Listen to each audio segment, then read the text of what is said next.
Recognize the gentleman from Kentucky, Mr. Barr, who's also the chairman of the Subcommittee on Financial Institutions, for 5 minutes. Thank you, Mr. Chairman. Director Gecky, thank you for your service. FinCEN is responsible for issuing guidance for Section 314B of the Patriot Act, which allows financial institutions to share information with one another regarding activities that may involve money laundering or terrorism. Only 3,626 banks out of the approximately 9,148 banks and credit unions nationwide are actually registered to share information. And in the Commonwealth of Kentucky, only 47 financial institutions out of 178 participate in 314B data sharing. Director Gecky, I have heard from community banks in Kentucky that there is a lack of clarity with the current guidance on the safe harbor on what is permissible to share. If FinCEN's guidance better outlined what data is covered under the safe harbor and promoted more fraud information sharing, it is likely more institutions would participate. What is FinCEN doing to increase the uptake in this data sharing? Representative Barr, thank you for that excellent question. The 314B program is an important one for FinCEN, and we want to ensure that financial institutions are leveraging the information sharing potential involved in that. To the extent your banks in Kentucky or banks elsewhere are asking for greater clarity on the safe harbor, I can commit that as something we will look into and explore providing it. This is something that we use our FinCEN Exchange events to ensure are as well understood, but if greater guidance is needed here, I will certainly look into it. Thank you very much for your attention to that concern. Also, if there's one complaint or concern that community financial institutions raise with me, it's the prevalence and increased prevalence of fraud in our financial system. And you noted in your written testimony that cyber-enabled fraud remains elevated, and increased reports of fraud and cyber crime. We're seeing upticks in that reporting every single year.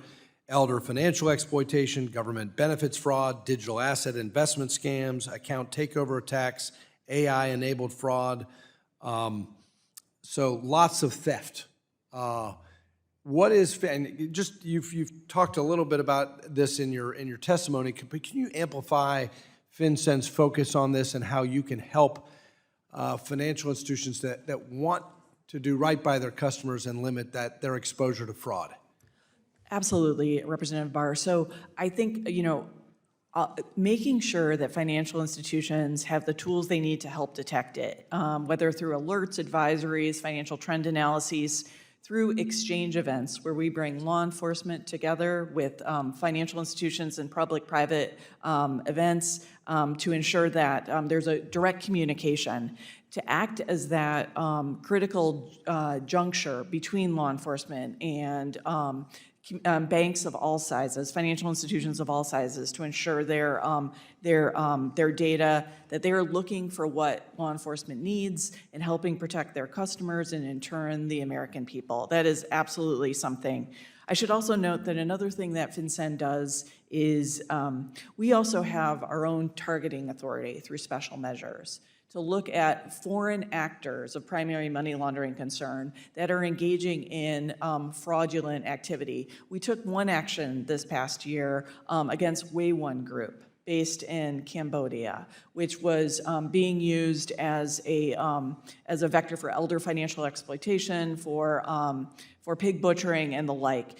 We issued a notice of proposed rule that we hope to make final soon, but that was a way in which we could look at a critical external node for fraud and stop it and help financial institutions detect it in their own systems. Thank you. My final time, there's a narrative that, and critics of the innovation in crypto and digital assets that the movement of transactions to the blockchain creates additional fraud risks and risks for criminal activity.